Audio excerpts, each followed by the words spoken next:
On many occasions, I have spoken about the need for representation of women in the judiciary and as members of the bar.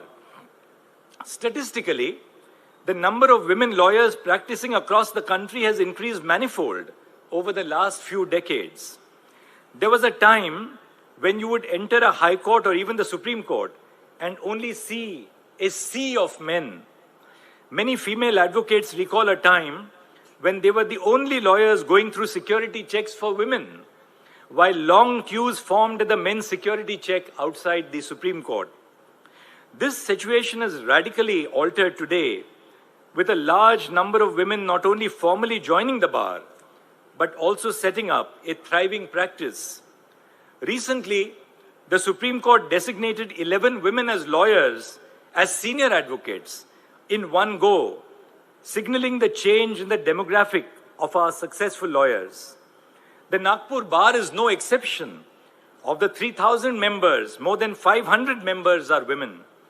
As the demographics are changing in the legal profession and more young women are entering the field, this number will only increase. However, even as the number of women lawyers is increasing at an unprecedented pace, this trend is not reflected in the composition of our elected bar associations or even our bar councils. When there are no formal barriers to contesting elections and the number of women lawyers is increasing, the question that arises is, why are more women not contesting and winning elections to bar associations or bar councils? This lack of representation is not unique to the Nagpur Bar Association, but permeates to bar associations and bar councils across the country. A study which was conducted in 2021 revealed that only a meager 2.04% of the elected representatives in the 21 state bar councils are women. Not a single office bearer of the Bar Council of India is a woman. There is only one woman member in the Supreme Court Bar Association Executive Committee. Contesting elections for bar associations and for bar councils requires extensive networking, campaigning, and soliciting of votes, which often leads to the formation and perpetuation of an entrenched old boys club. This environment can act as a significant disincentive for women, discouraging them from participating in these elections, let alone engaging in campaigns and successfully winning them. It is not enough to remove formal barriers to women lawyers contesting elections. It is the responsibility of the existing male office bearers to not only encourage and support women lawyers who stand for election, but also make the environment conducive for them to stand a fair chance. I am optimistic that the Nagpur Bar Association, with its glorious history of fostering social change, will take proactive measures in this direction.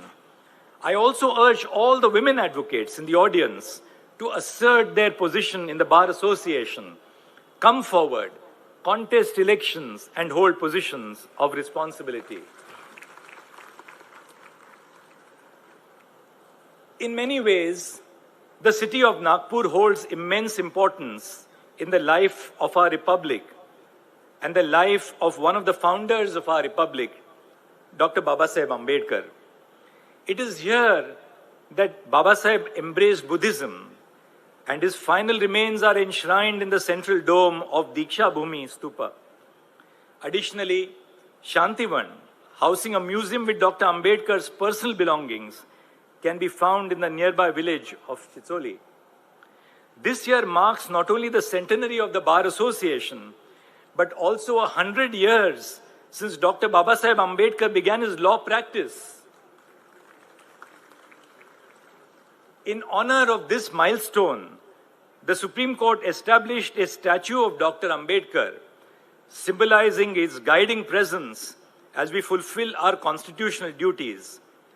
In a sense, a little part of Nagpur is now forever a part of the Supreme Court.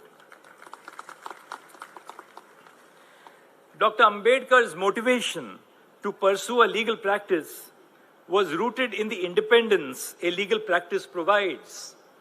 Legal practice was liberated from the feudal hierarchies of caste, which he fought against, and mobilized public opinion.